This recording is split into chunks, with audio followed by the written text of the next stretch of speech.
ఐదేళ్ల కానీ ఒక పారి రేపు మన ప్రభుత్వం వస్తే 3 సిలిండర్లు ఫ్రీ చేస్తాయి.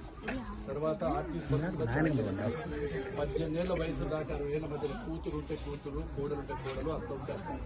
ఏం కరెంటు బిల్లు ఎంతో వచ్చింది ఎంత వచ్చింది సంబంధం ఉండదు. ముగ్గురుంటే ముగ్గురికి వస్తారు. అమ్మఒడి పిల్లలు 3 రోజులు